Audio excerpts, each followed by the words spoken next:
So we are at 9 o'clock right now, and I'm sure additional people will join us. But in the expedited of time, we will get started and people can jump in as they join.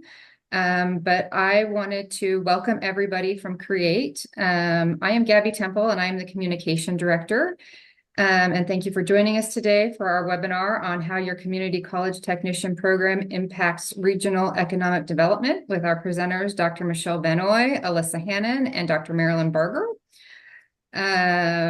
If you have not already turned off your microphones or your video, if you would please do so. It just really helps so we don't have any feedback during our presentation. If not, I can go ahead and do that in just a few minutes. If you have any questions, please feel free to put those in the chat and we will have a Q&A once the presentation is done. Just a little bit of opening remarks before we get started. Create has some really great resources that are available. You can find those on createenergy.org. Right now, we are in the middle of our 5-year survey. We're preparing to submit a proposal to NSF in October. If you are interested in participating in the survey, we have one for industry professionals and for faculty educators. I will put those in the chat shortly, but we would be appreciative if you would participate in those surveys. Right now, we have a couple of upcoming events. We're in the middle of our innovation series webinar. These are short 30-minute webinars. We have 4 of those coming up. Those are also available on the events tab on the Create website. They're really pretty interesting topics and they're 30 minutes. We also have our in-person workshops, which are this summer. They are at 3 of our Sub-award colleges. At Madison Area Technical College, we have 2, which are in July. We have 1 at Central Carolina Community College and 1 at Heartland Community College. All of these are also available under the events tab on the Create website. This takes us to our presenters today, and I'm going to tell you a little bit about them. So Michelle Benoy is the Director of Education and Employment Research Center at the School of Management and Labor Relations at Rutgers State University of New Jersey. She has more than 25 years of experience conducting research on education and the workforce focused on credentials, community colleges, and connections between higher education and the labor market. She is currently leading studies on technician education and economic development, state non-credit education data, non-degree credential quality, and student decision-making about programs and careers.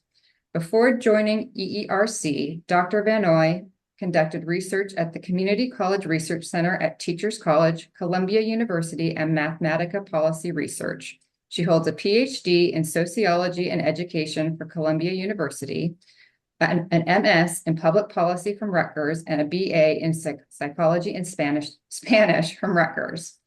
Alysa Hannon is a researcher at the Education and Employment Research Center at the School of Management and Labor Relations at Rutgers University, New Brunswick. She is also a PhD candidate and lecturer in SMLR's Labor Studies Department. At EERC and in her own research, she focuses on the political economy dimensions of the U.S. workforce development space. Prior to academia, Alysa worked in economic and workforce development for 10 years, domestically and internationally. Alysa is a former Fulbright Scholar. She holds a Bachelor of Science in Foreign Service and a certificate in International Development from Georgetown University School of Foreign Service and an MS from Rutgers University. Now, Dr. Marilyn Barger. She retired as the Senior Education Advisor for FLATE, and Florida Makes, a manufacturing extension partnership center. She was the PI and executive director of FLATE, an ATE center focused on manufacturing technology education in Florida for over 18 years. Today, FLATE is part of the Florida Makes Network, the Manufacturing Extension Partnership Center in Florida, and continues its NSF mission supporting manufacturing education as a member of the MEP network. Dr. Barger taught environmental engineering at Hofstra and FAMU FSU College of Engineering, has developed award-winning STEM curriculum, is a registered professional engineer in Florida, and is a fellow of the American Society of Engineering Education. I hope I got it all for you guys. We have some really impressive speakers today with us, and they're talking about a really great topic that you're all here to hear about. So with that, I'm going to turn this over to them and thank them for being here with us today.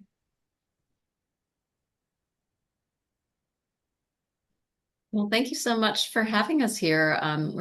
It's really exciting to have this chance to share this work. It's the culmination of many years worth of work, I will say. So there's three of us today from the project team that are here, me and Alysa and Marilyn, but there's also a much bigger team that got to this big product that we have to share now. I should also probably most strongly acknowledge Allison Forbes, who was the lead author on this paper that we're going to be talking about. And but there were many other people from our team that had very important roles in leading this work. So we're just really excited to share this project with you. So on the next slide, I have just some of the goals of this project. So the project that we're going to talk about was an ATE funded targeted research project called the Hidden Innovation Infrastructure, Understanding the Economic Development Role of Technician Education in the Changing Future of Work. And this study, was started off many years ago. Actually, it was pre-pandemic, I think, that we put together the idea and worked through all the data collection, through all that, and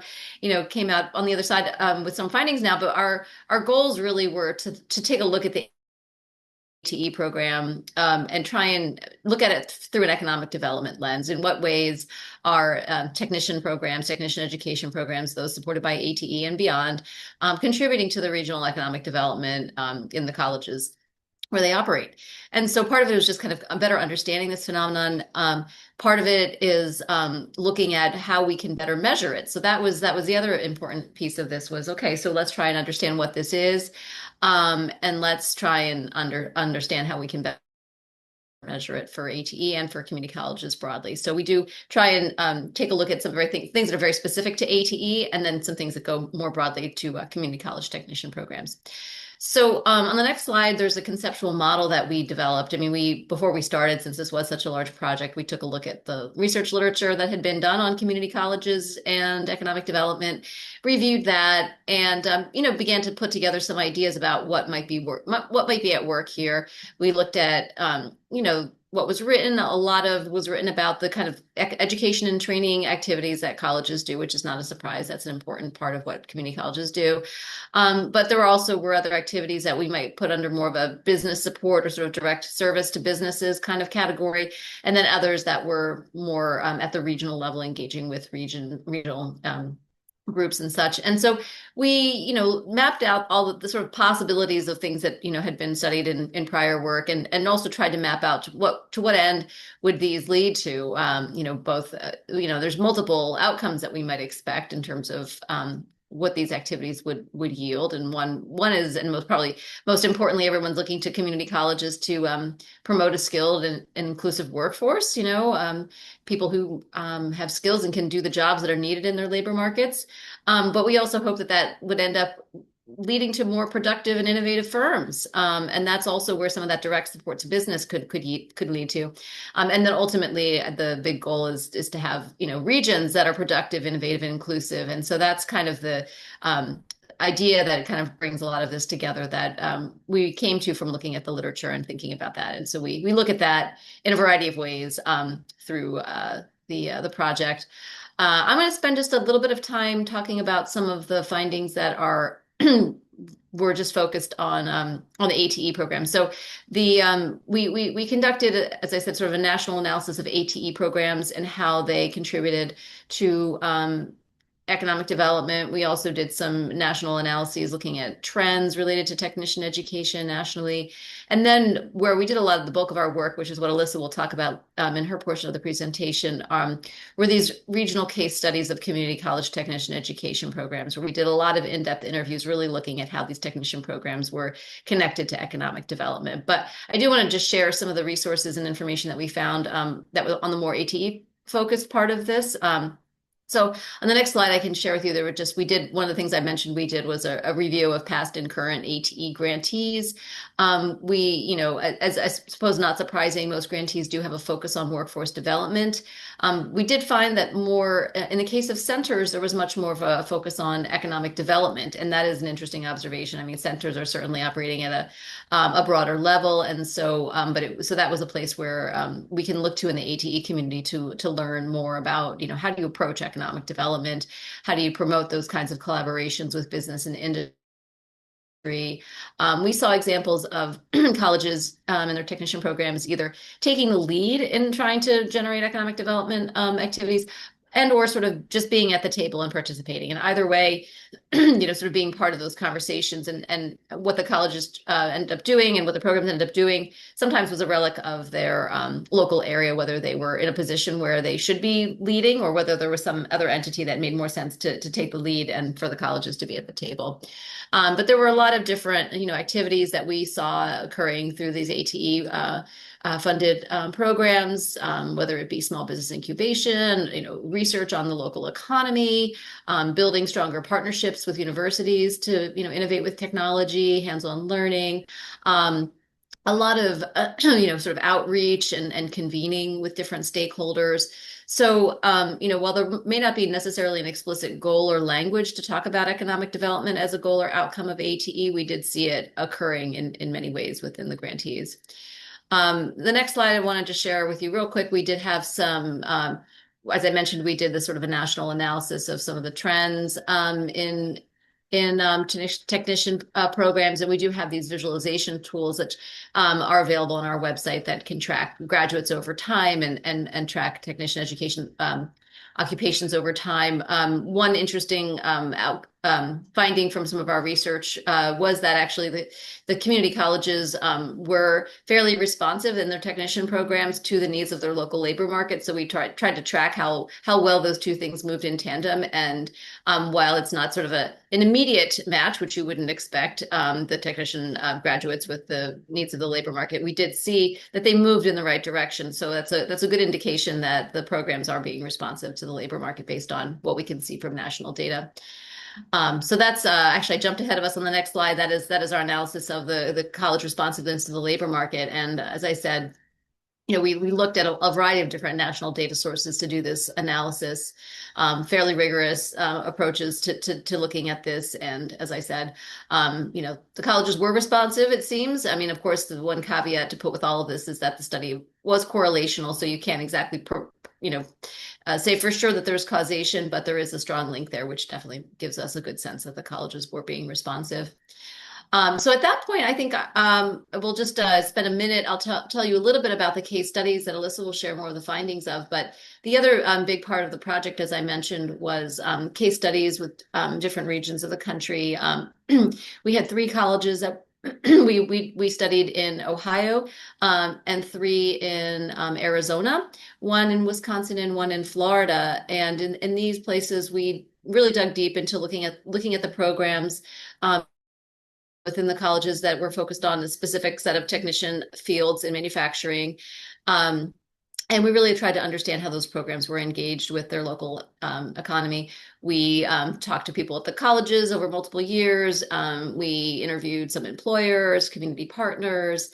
On the next slide, we can talk, it shows a little bit more about all the different sources of data we used. But we did a lot of interviews, close to 80 interviews with college folks and many interviews with employers and local partners, and spent a good deal of time analyzing it and pulling it all together with using some qualitative coding with in vivo and other analytic strategies.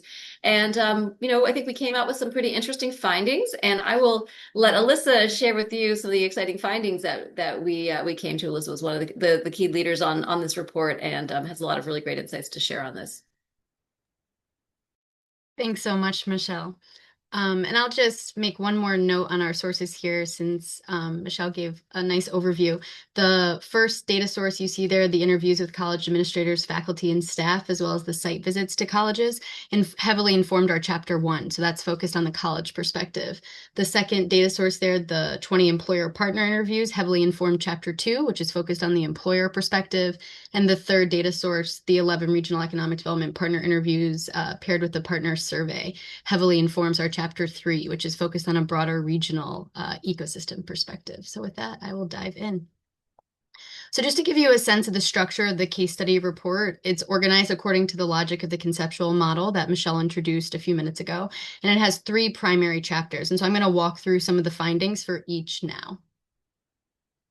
So chapter 1 is called College Activities and Strategies, and some of its insights include number 1, that many college economic development activities extend from the curricula of their manufacturing-related technician education programs, more specifically from designing, operationalizing, and updating that curricula. There are also many efforts to have collaborative curricula where multiple actors from regional industry might be involved, and in some cases open curricula or shared curricula across multiple educational institutions through regional or industry-specific educational alliances among colleges. So curricula is important and a vehicle for convening both industry players and the regional educational sector. Number 2, we found that education and training, business support, and regional engagement activities were all strategically linked, with education and training being a natural anchor for the other types of activities.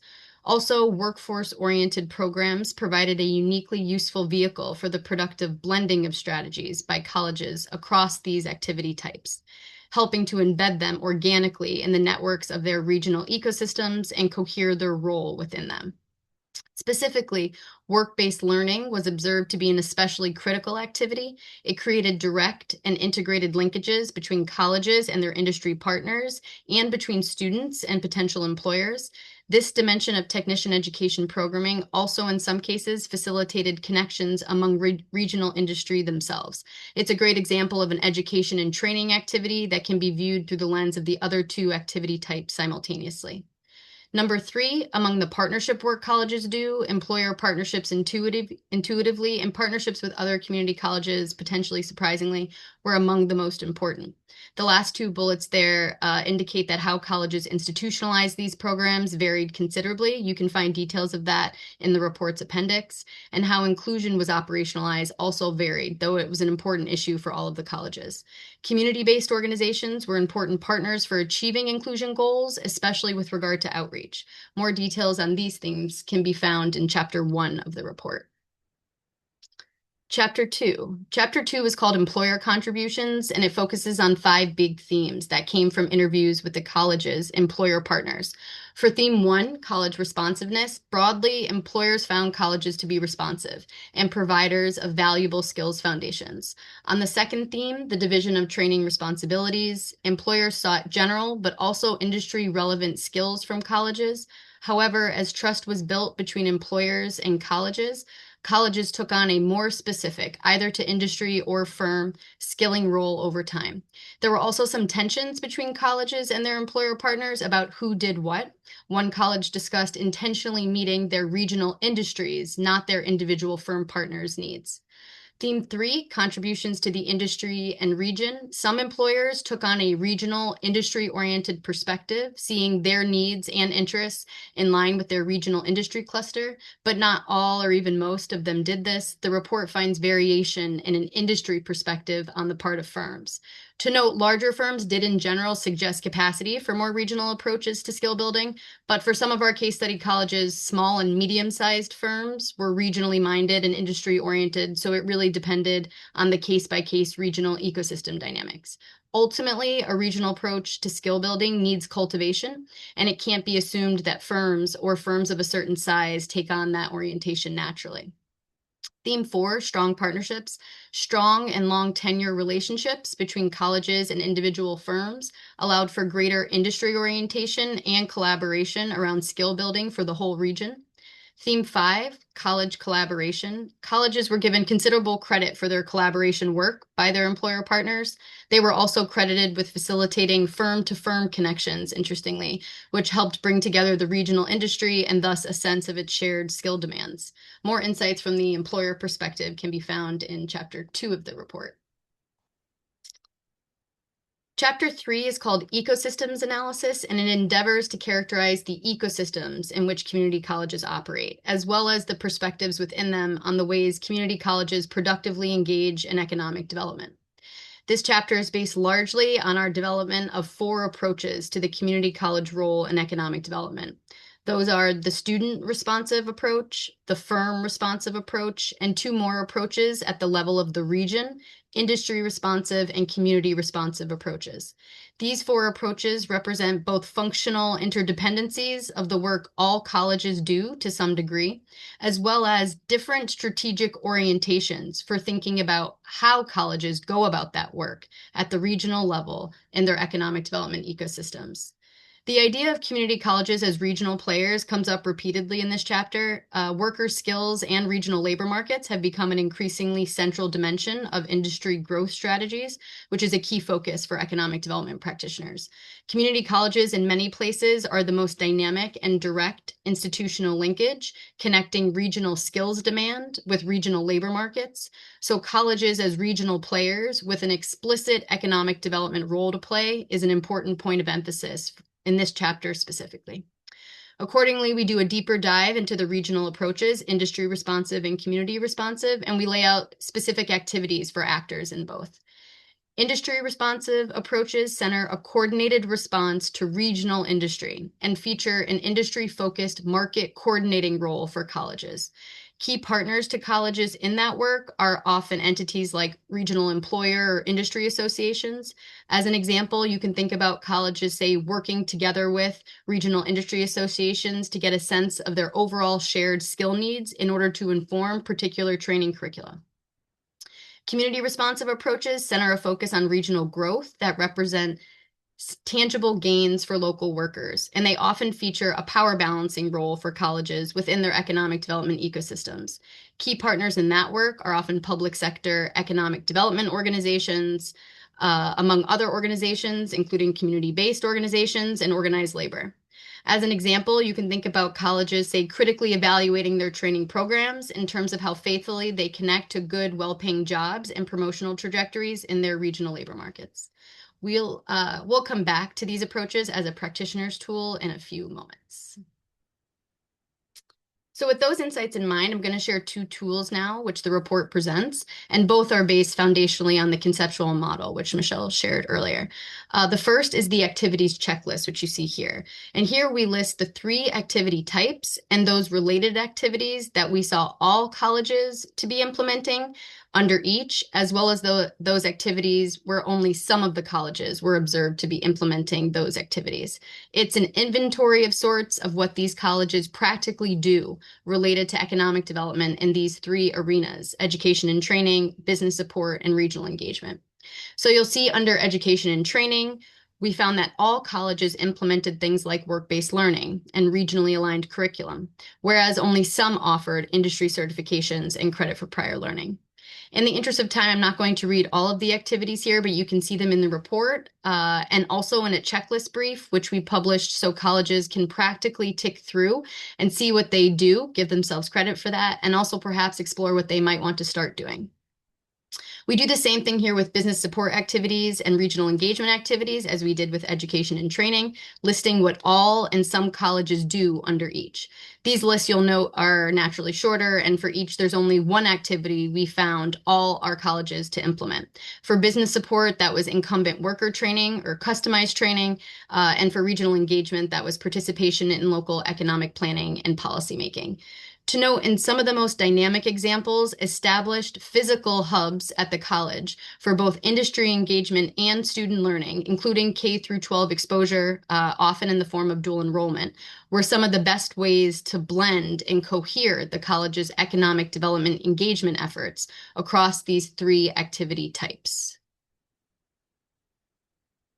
The second tool we develop in the report, and again, according to the logic of the conceptual model, is the typology of approaches for colleges to economic development, which I mentioned in my summary of Chapter 3 of the report. As I explained, there are 4 approaches, and they reflect the key principles of the conceptual model. You'll see here, alongside the education and training stratum in the model, we have the first approach, the student responsive approach to economic development. Alongside the business support stratum in the conceptual model, we have the firm responsive approach to economic development. And alongside regional engagement, you see 2 approaches, industry responsive approaches and community responsive approaches. We focus on these last 2 approaches because they feature colleges as regional players. So I'll elaborate them a little bit here as I wrap up.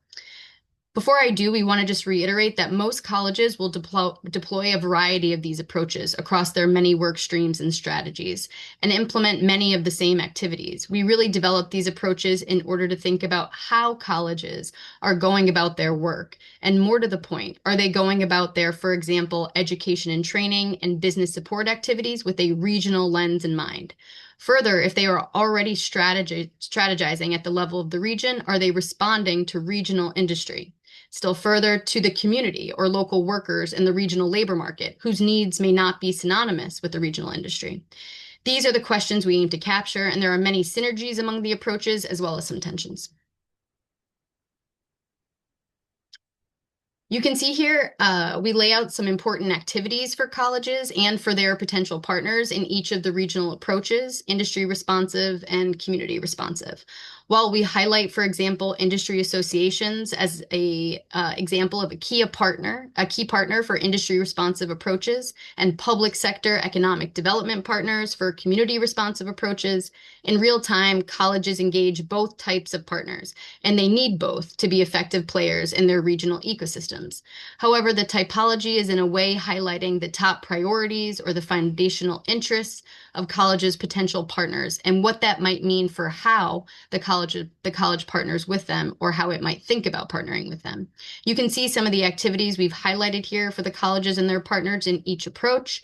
I'll just read a few to give you a sense. So in the industry responsive approach under college activities, we have things like the prioritization of the transferability of skills. So that's skills that can transfer among firms in an industry cluster, not just for one firm.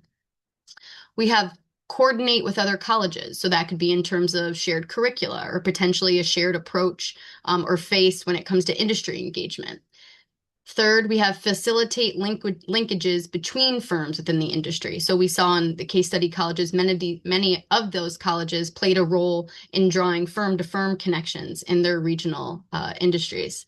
For employer activities under an industry responsive approach, we have prioritize transferable credentials. So that's the prioritizing, for example, in terms of hiring of credentials that might be valued among many firms within a regional industry, not just by one firm. Contribute to and use shared industry assets, for example, adaptable curriculum for industry-wide use, so open curricula that can be used by any firm. Coordinating their needs with other local firms, and then importantly, institutionalizing that coordination via ideally college-hosted assets. Those were often in our sample in the form of equipment, facilities, technology. And finally, we have participate actively in college-led efforts, and as an example, advisory boards. In the community responsive approach, we have activities for the college, like advocating for higher wages and skills investments in their regional communities and labor markets, integrating wraparound services via partnership with the public sector, engaging underrepresented groups via partnership with community organizations, and engaging the community stakeholders in strategic planning. For the economic development partner activities, we have things like supporting alignment of strategy between colleges and public sector agencies, elevating the importance of hiring and wage commitments that are made by local firms, and facilitating investments by the state in the regional capacity of colleges. One final note we just want to make on this typology of approaches is this: in part, what the ecosystem and its actors think the college should do at the level of regional economic development shapes to some extent what the college then can do. Colleges are already doing an incredible amount of heavy lifting within their economic development ecosystems, including on behalf of firms and in ways that benefit both firms and the public. And much of that economic development work goes under-acknowledged and under-resourced. So in a sense, this report can be read as a vote of confidence for colleges doing this kind of work and a resource for advocating for greater support of that work from the public, but also from firms. And so with that, as Marilyn noted in the beginning, this is the full, I think the full project team. So lots of people contributed to this work and to this final report. And I think we just have a QR code here where you can see both the final report and many complementary publications and briefs that are attached to this project. And so with that, I will hand it back over to Marilyn and Gabby, I think, for our broader discussion and questions.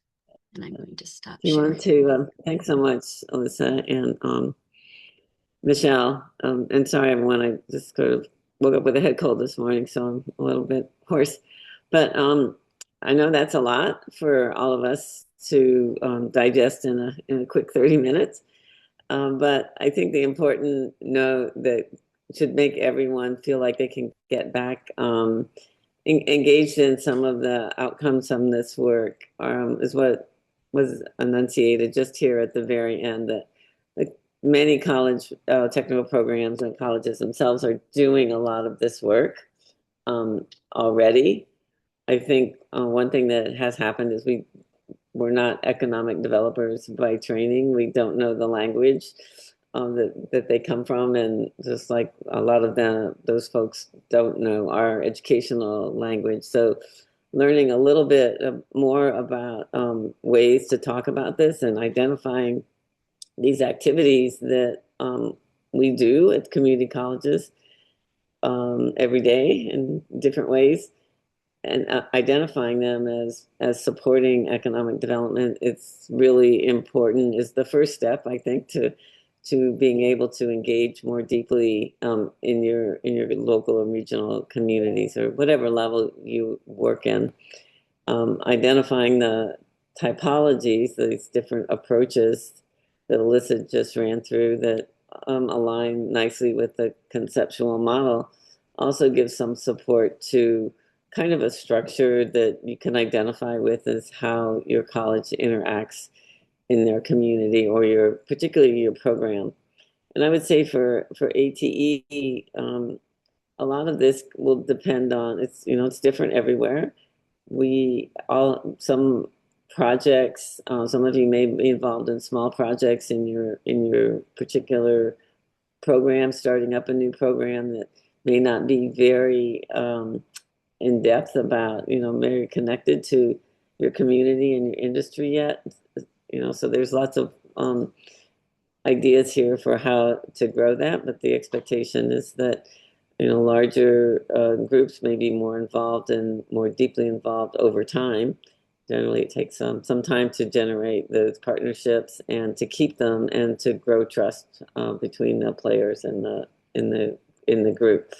So it's one step at a time.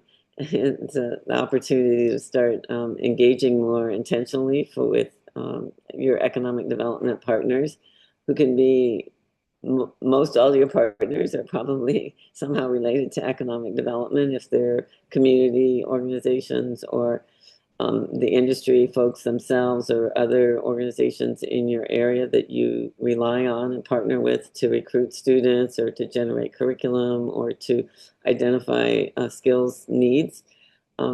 They're all involved in economic development. So trying to put that vocabulary in place, I think, is something we haven't done very well in the NSF ATE.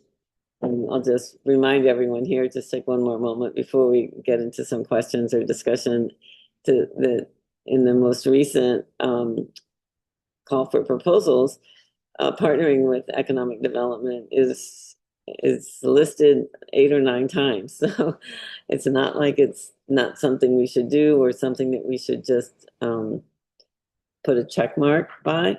It's something we should actively engage in to really grow sustainable programs. in the different technologies that we're working in, and making yourselves known as important players. So so with that, let's see. I don't know if there's any questions out there. So in the Marilyn, chat. it's Gabby. So I'm going to kind of lead into something that you were just talking about. So what would be something that, would easily engage more economic development? I mean, we talked about a lot of topics here on the presentation, but what would be something that would be steps or things that would be easy for people to do to engage more economic development then?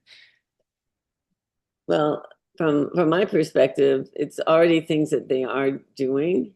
I did put the checklist in the chat, so you may want to take a look at those. There's a particular activities. You just have to think about them in terms of economic development.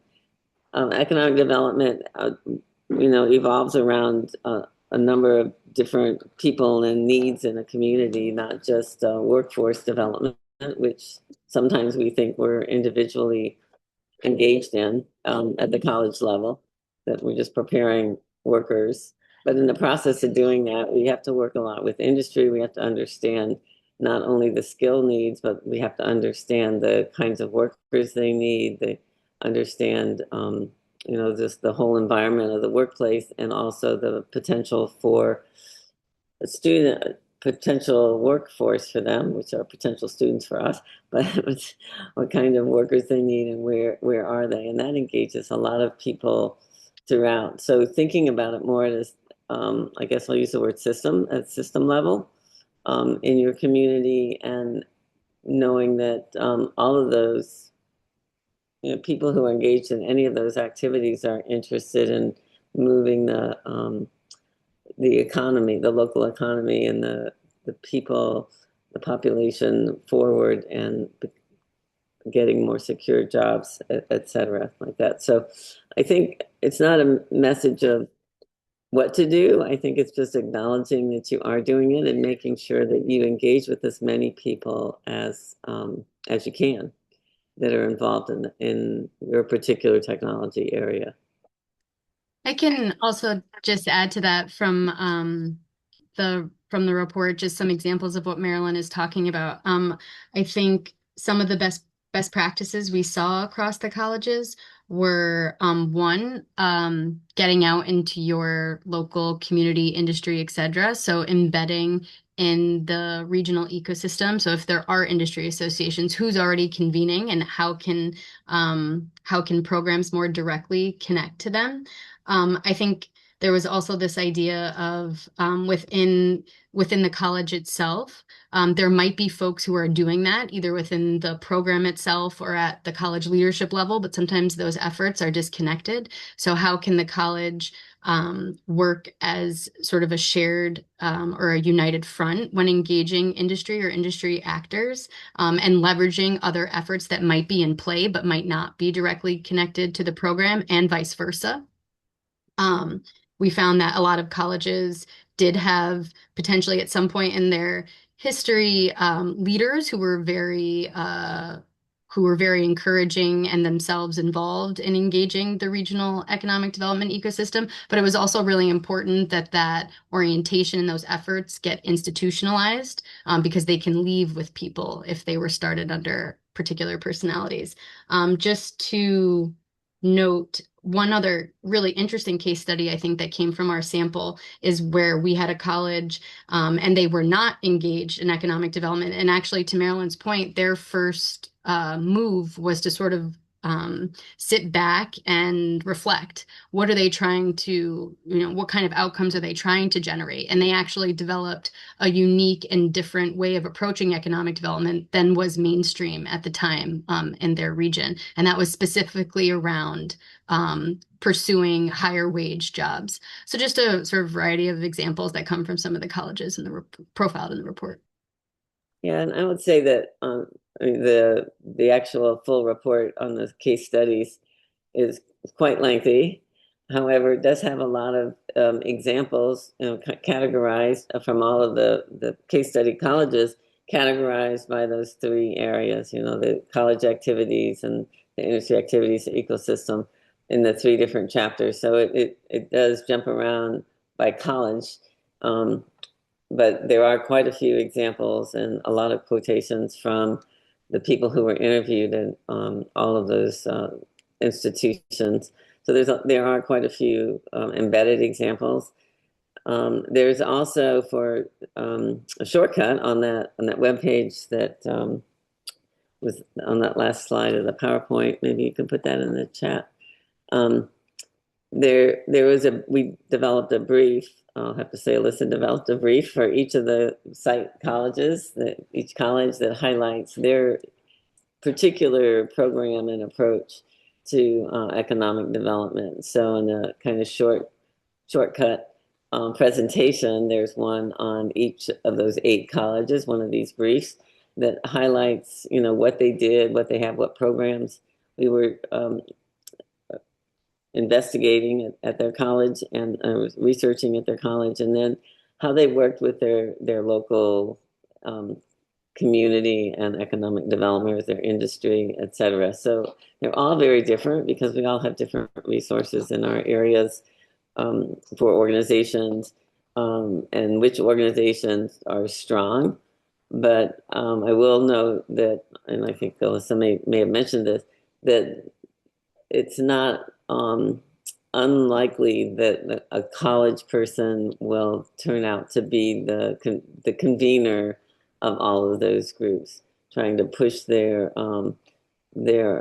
opportunities that they have forward to increase the workforce, to make the industry stronger, to provide the workers that are needed by the different industries.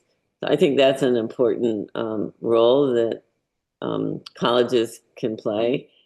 It's never an easy role. College people are really very busy, I know, but in the long run, I think it can make you more productive and provide you with more ways to build sustainable programs that will continue on if you engage a lot of partners in your community to help support you in whatever way you need. And so we're talking about the student recruitment. Where are those populations that you're not reaching so well in your community, getting students into the programs and prepared to go to work for your industry partners?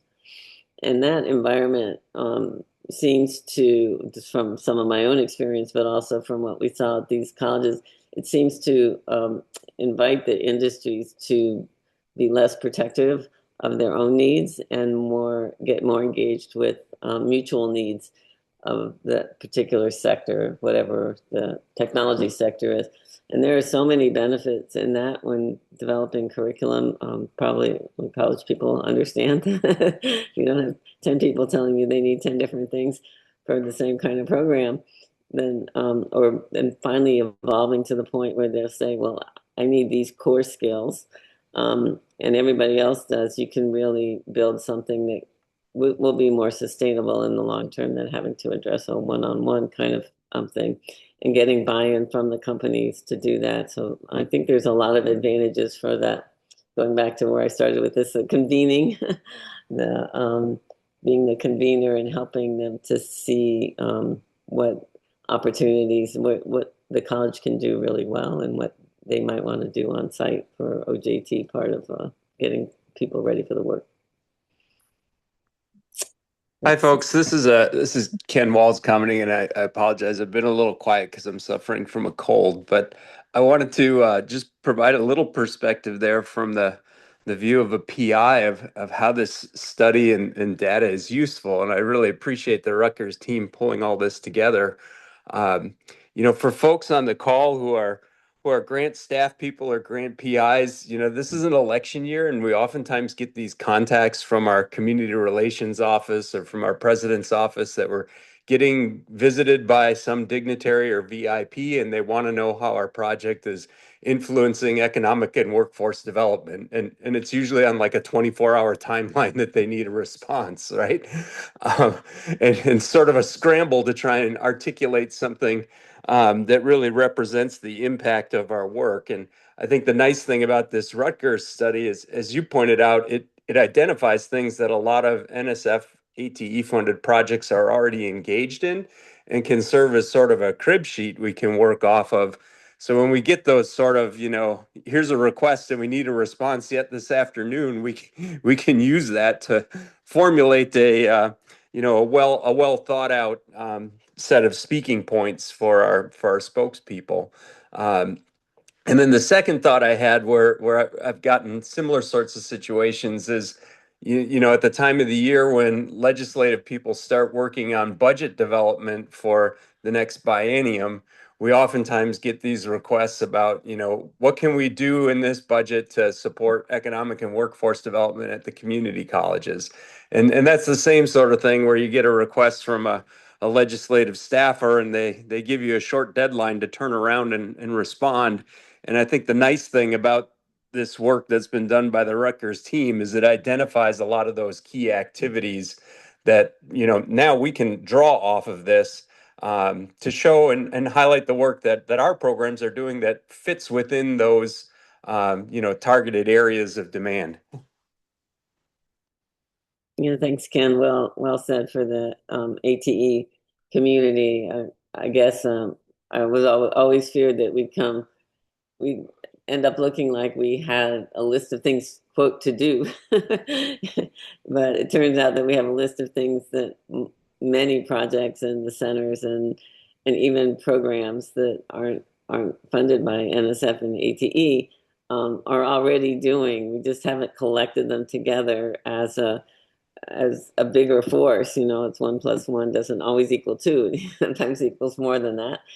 That we can aggregate those activities into and talk about them in a more meaningful way, and be able to interact with our community, knowing that we have a lot of resources to share that really support, the growth of our own communities and increasing wages. In one case, like Alysa pointed out, one of the colleges that focused on that as a central point to provide more meaningful, more high wage opportunities for their community. So, and it's great to hear, Ken. I think that you can use this like from a communication standpoint, and we'd hope that this would be a resource to help guide measurement. But I can certainly appreciate the kinds of requests you must get to document this work, and we hope that this would help give colleges a language to use to talk about what you're already doing.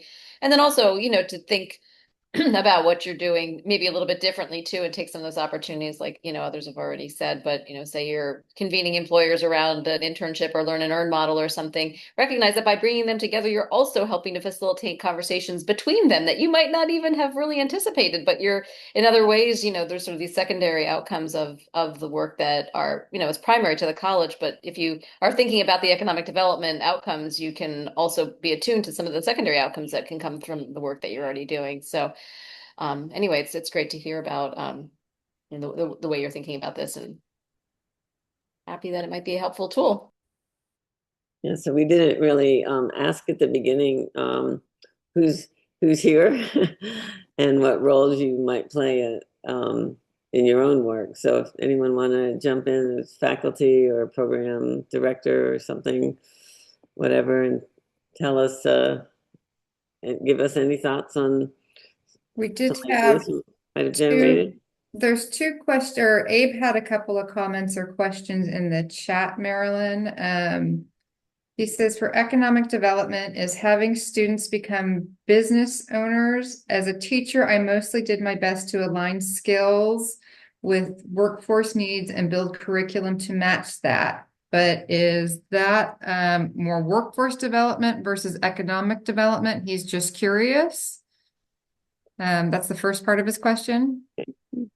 So I guess let's talk about that. I think we did some supplemental questions a couple of years ago in the Evaluate survey. And for that, we asked that exact question, what people thought is workforce development separate from economic development. What do you think? And, are they separate? Are they together? Is it one part or the other? And most people responded that workforce development is part of economic development, because generating jobs, preparing students for those jobs is certainly feeds the local or regional economy.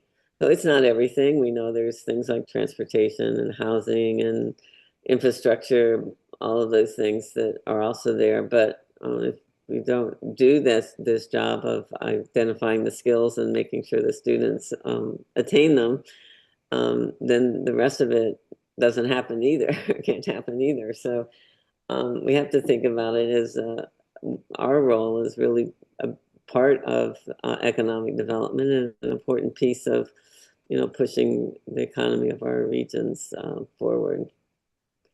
I was just going to add to what Marilyn said and say, um, I think this report, as Marilyn noted a little earlier, tries to say two things about that question. One, I think it's a great question. I think one, it acknowledges the movements that have been taking place within economic development as its own field that have grown much more focused on labor supply, labor markets, skills.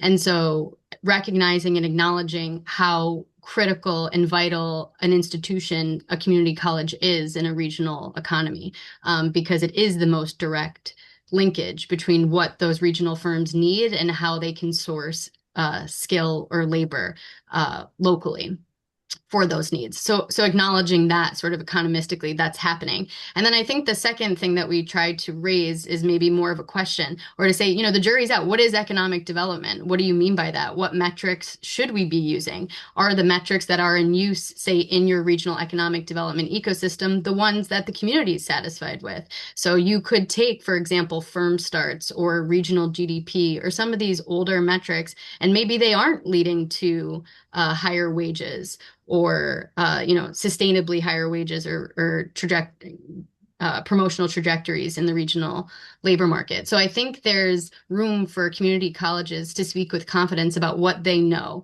in terms of their working with students, workers in the regional labor market. They know an incredible amount, and that firms need that expertise and knowledge, especially when talking about growing particular industries that are high wage, high demand, et cetera. So those are two things I think the report focuses on thinking, and I think it's a great question, and it's there aren't easy answers to. Yeah, definitely. I think, when I was growing up, we thought economic development was we're going to bring some new companies to the region. We're going to plant some more companies and have more businesses here without thinking about who's going to populate those buildings once they got built, basically. And it's been an evolution, like a lot of things, to start really including this workforce piece into it. And it's a really good opportunity, I think, for community colleges. There may be sources of funding. There could be some great partnerships for in-kind funding resources that you could, get from these different organizations as long as you're at the table. But if you're not at the table, then it doesn't happen. We build a program and we don't really want to just wait for the students to come. We we want to help find the students and make sure that the programs fit the industry needs at that particular time. And that in itself is economic development. And I think I'm a real champion of the college that focused on trying to make sure that the graduates of their and completers of their programs actually did make a living wage when they got done, and making sure that was a piece of the economic development of the region, that we got more people with living in higher wages so they could contribute back to the community. So I think that's something else we can leverage, with industry partners at the right time in the right place in the right environment to try to make sure that they understand these are valuable skills that the completers, the students, their workforce have, and that they should be paid for those equitably. I think you answered the second part of Abe's question, unless I'm wrong, Abe, and if I am, feel free to chime in. I'm so sorry, guys. I think I realized that I work on the micro level of the plan that you guys are putting in place for me. So I think I realized that I'm a tiny little cog in a huge engine of something I don't understand. And so All I've been focusing on for 15 years is that we'll need these skills. I train these people and I try to get people, and then I try to talk to businesses who need those skills to plug these people in. But you guys are talking way bigger than that, and you're saying, well, we need some group to be able to talk to somebody to be able to find out what the future of tech is going to be or the future of business is going to be, create those businesses, find the people who are going to make those businesses or bring them in. Then we need to have a conversation about what did they need to do. We're going to help them get the machines, the building, the money, the thing to be able to get that going or make it better.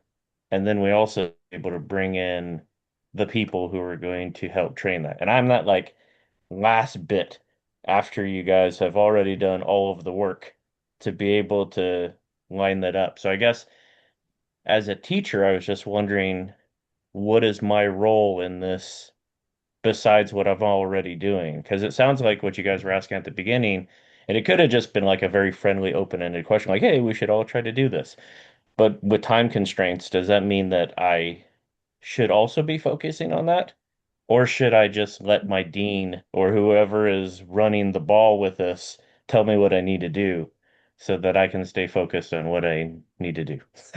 So the thank you for letting me ask the crazy question. I have to say, I think that's a wonderful question. I really do, because we've been thinking about how does this work apply to everybody at the college and not just, the people who are out there, like you say, sort of thinking about bringing in the new business and scouting out the new things, because we do think that it applies to everybody, but in different ways. You don't have to be doing all those things that your dean is doing. You could be thinking about, with the work that you're doing, how can you just be mindful of the fact that these other things are happening, and that maybe when you're doing a curriculum update, maybe you need to think, be engaged in some of these other trends that are happening, thinking about how you balance the new skills that you might bring in, how those things change over time, how even your connections with the current employers that you have, how those sort of fit into this bigger picture. There's, I think, a lot of things that you're already doing. You don't really have to change much, but just maybe it's just that next step about thinking about how maybe it connects to what your dean is doing and how it connects to those other goals. And I'm sure Marilyn has a lot more insight to say on this, but I think it's a wonderful question, Abe. Thank you so much for asking it. Well, I'll just add a couple things to what Michelle said. Your industry partners, I don't know what you teach, but your industry partners are evolving all the time. They develop new product lines or new resources or get a new contract for something totally different. And it's not unheard of for them all of a sudden to say they need something totally different, related, but different from what you've been producing or what they've been producing, which means the skill set changes and et cetera. So, so what you described on a macro scale, bringing in a whole new business and getting the building, et cetera, is certainly one level, but that activity happens within companies all the time. It might be a closure, but it might be an expansion. It might be a change in product or additional product lines, or even new technologies added to their programs, which all of those work within a much shorter timeline. That an educator might, particularly someone who's actually teaching in the classroom, these skills would have to respond to somehow at some point very quickly to do that. And that also may drive those changes may drive other expansions in the community as well. So I think it's a very I don't know, it's a system, and one thing affects another, and there's a lot going on that eventually articulates back to what skills the companies that you work with need at this particular time. It might be different next year or the year after that, which might mean, you need education, somebody else needs equipment, etc. So it's just part of that cycle on multiple levels, I would say, for that's happening around you, and you just have a better opportunity for not getting left in the dust. I think because lots of programs also close when there's a dramatic change in the needs of the local industry. So I think are some opportunities that are out there. I do think everybody has a role, like as Michelle said, and it may be that you're just a communicator. You know, some company comes to you and you tell your superior, or dean, or coordinator, whatever, whoever handles that piece of your curriculum. You know, you need to talk to this guy. It's kind of related to what these people were already doing. That's all part of the puzzle. So a lot of things you're doing already are just part of a puzzle you didn't know you were in. I was just gonna quickly add and say, I know one of the things that came up in conversation at conferences and talking about this work is if you're out in your regional labor market communities talking to any industry partners and informing your training, you're already doing a pretty unique thing. Colleges fill that role in the US in terms of our training landscape, and that's something that not all teachers are doing. So already that's real on the ground economic development work. And I think your thinking about that as economic development work helps to transform the broader question you ask: what is economic development? And what role do colleges and all of their, constituent stakeholders play?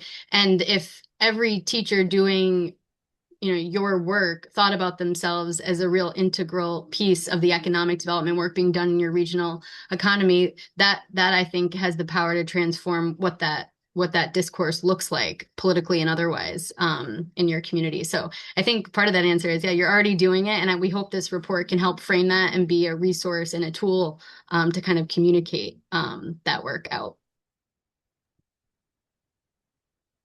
Well, now I'm just going to schmooze you guys a little bit. I can't believe you did like 110 interviews over 3 years. That's like really, really impressive. It's difficult to get people on the phone to be able to do that, and I know you guys are crazy busy, and this is but you guys are all geniuses. It's a little bit above my head, but I appreciate all the work that you're doing.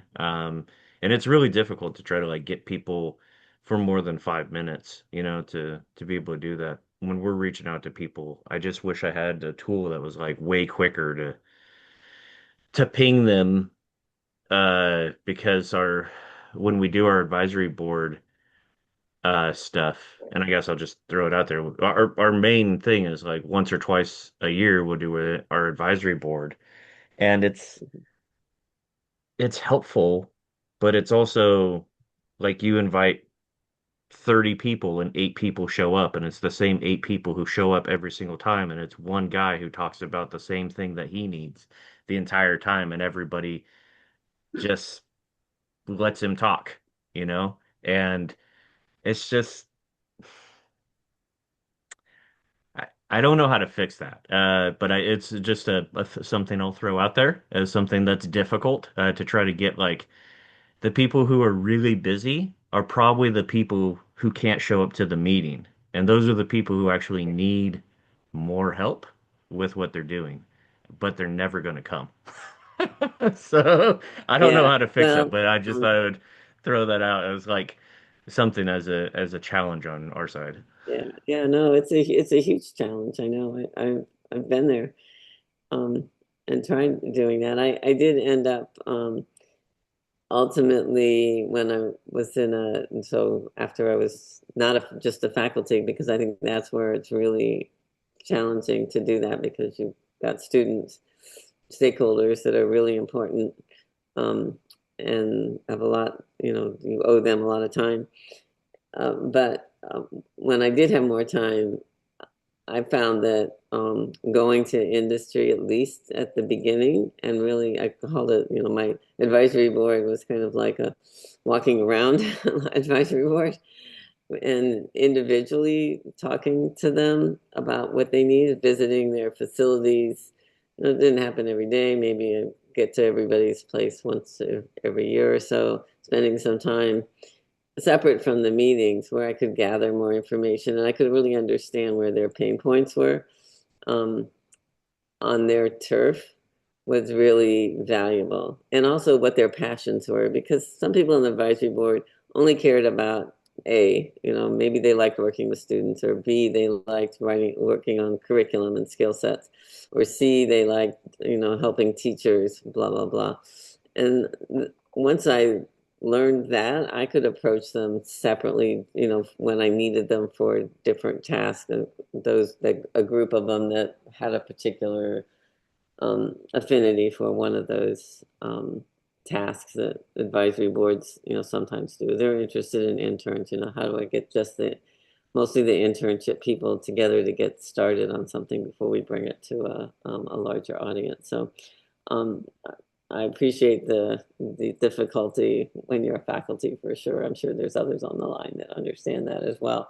But it doesn't mean you can't communicate and help the people who do get out in the community more in your institution, and sharing what you learn, what you do, and actually doing something in between, maybe with them or others. So I think we're a little bit over time, so maybe should Yeah. So on that note, I wanted to thank everybody for today. Thank you for joining us, and thank our presenters. Great topic. I think everybody really enjoyed it, and we got some great feedback in the chat. So with that, I will turn you guys over to your weekend. We all really appreciated it, and have a fabulous weekend. Well, thanks so much for having us. Appreciate it. Happy to have Thank you you. very much. Thank you so much, guys. Thank you. Bye. Thanks, everybody. Have a good weekend. So much. Thanks so much. Here. See you guys.